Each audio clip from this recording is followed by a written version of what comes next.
Hello दोस्तों, आप सभी का स्वागत है हमारे यूट्यूब चैनल राजा भाई स्टोरी में। तो कैसे हैं आप सब। आज की कहानी जो है गुड़िया नाम की लड़की की है और जो सिवान की रहने वाली रहती है और वो अपने ही चचेरे भाई से प्यार करती है। और प्यार करती है तो उसके साथ क्या होता है जब जब अपने प्रेमी को अपने घर पे बुलाती है तो उसके साथ क्या होता है क्या नहीं होता है, इस जानेंगे ये बेहद इंटरेस्टिंग और रियल स्टोरी में कि कैसे वो गुड़िया अपने प्यार प्रेमी को अपने घर पे बुलाती है। चलिए शुरू करते हैं इस कहानी को। ये गुड़िया नाम की लड़की जो रहती है सिवान जिला की रहने वाली होती है, महाराजगंज थाना गांव की। तो ये जो है एक लड़के से प्यार करती है जिसका नाम पप्पू रहता है और वो लड़के से बहुत दिनों से ये प्यार करती है। एक दिन इसकी माँ जो है अपनी माँ के घर जा रही होती है, मतलब कि गुड़िया की नानी के घर जा रही होती है।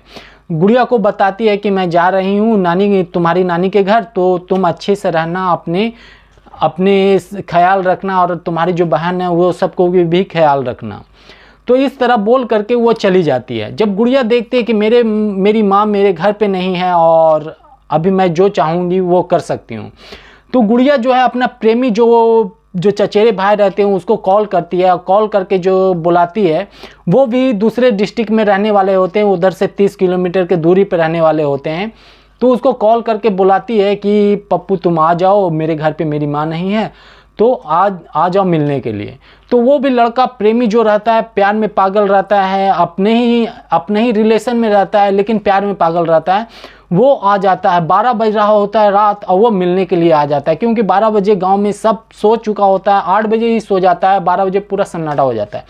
लेकिन जब वो मिलने के लिए आता है तो उसके घर के पीछे एक खिड़की रहता है, ईंटा से सरियाया हुआ रहता है और वो आ करके बोलता है कि इधर से मैं आता हूँ। जब आता है तो वो ईंटा धक्का मारता है, जब धक्का मारता है तो ईंटा जब गिरता है तो आसपास में जो आदमी रहते हैं वो लोग को पता चल जाता है कि ये कोई भी इस घर में घुसने का कोशिश कर रहा है।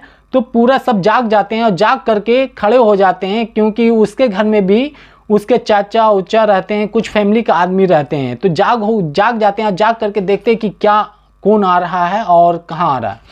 जब देखते हैं तो ये आ करके जब गुड़िया से मिलता है, बात करने लगता है, सब कुछ करने लगता है और जो ईंटा रहता है वो गिर जाता है पूरा पलंग उलंग पे। तो जब देख लेता है, जब वो लोग समझ जाता है कोई लड़का आया है, तो ये दरवाज़ा खोल करके अंदर जाता है, जा करके वो लड़का को पकड़ लेता है। पकड़ने के बाद जो है वो लड़का जान छुड़ा करके भागना चाहता है, वो जिधर से आया था उधर से भागना चाहता है, लेकिन वो भाग नहीं पाता है क्योंकि सब कोई पकड़ लेते हैं। तो ये जो लड़का रहता है वो बोलता है कि मुझे भागने दो या मुझे जान से मार दो। तो जो गांव वाले रहते हैं उसको दम भर मारते हैं, हाथ पे, पैर पे, सर पे एकदम मार करके कूट देते हैं धर करके। जब ये लड़का एकदम मरने के काबिल होता है वो सिर्फ चिल्लाते रहता है बचाओ बचाओ, अपने बाप को माँ को सबको बुलाते रहता है, लेकिन वहाँ पे कोई सुनने वाला नहीं रहता, बहुत मार खाता है।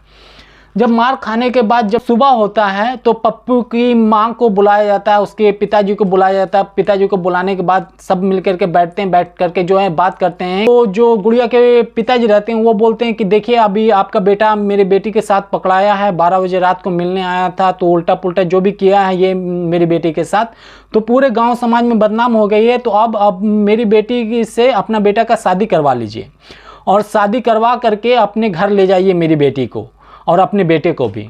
तो उसके जो रहते हैं पप्पू के माँ बाप उसको छोड़ करके सब एक एक करके सब भाग जाते हैं कि जो करना है तो तुम लोग करो, अब मैं अपना बेटा को भी नहीं ले जाऊंगा अपने घर।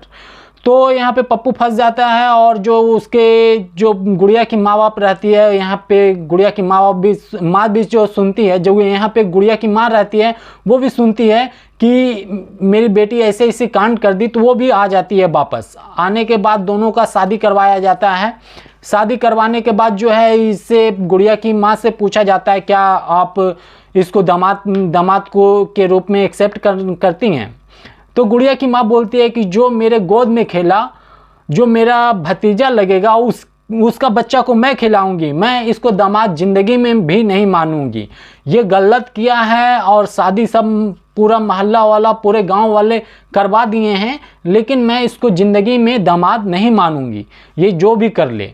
लेकिन जो पप्पू रहता है वो बोलता है कि मैं भी उसको अपना फूफी नहीं मानता हूँ और नहीं मानूंगा, क्योंकि ये झूठ बोल रही है, जितना भी चीज़ झूठ बोल रही है कि मैं 12 बजे रात में नहीं आया था, 10:30 बजे रात में आया था और आकर के मैं जो भी जिस भी तरह मैं पकड़ाया हूँ लेकिन शादी करवा दिया ना बस। लेकिन इसको मैं अपनी फूफी नहीं मानता हूँ। ये जो लड़का रहने वाला होता है सहारनपुर का रहने वाला होता है, मांझी गांव का। तो ये लड़का भी ऐसा रहता है, सीना चौड़ा करके बोलता है कि मैं लड़की से प्यार करता था इसलिए मैं आया मिलने के लिए। अब सब शादी करवा दिया ना, सब खुश है ना, मैं भी बहुत खुश हूँ और मैं लड़की के साथ रहूँगा। तो सब पूछते कि अभी लड़की को लेकर के कहाँ जाएगा, तो बोले जिधर मैं जाऊँगा अपने घर छोड़ करके कहीं भी लेकर के जाऊँगा, जिधर भी मैं रहूँगा इस लड़की को अपने साथ रखूँगा। ये जो इस कहानी में नाम यूज किया गया है ये असली नाम नहीं, ये कहानी असली है और कहाँ की आपको लिखा हुआ मिलेगा इधर ये लाइन में। और ये जो पूरी की पूरी सच्ची कहानी है, वीडियो में भी देखिएगा आप, जब ये वीडियो स्टार्ट हो रहा होगा तो आप देखे होंगे वो लड़के को और वो लड़की को। तो ये बिल्कुल रियल कहानी है और आज से 7 महीना पहले की कहानी है। तो ये प्यार का अंजाम इतना बुरा होता है कि वो लड़का मार जब खाता है तो माँ बाप करके चिल्लाता है, लेकिन बचाने वाला कोई नहीं रहता है रात के अंधेरे में। जब सुबह होता है तो आने के बाद तो शादी तो होता है, लेकिन बहुत बुरी तरीक़े से मार खा चुका होता है।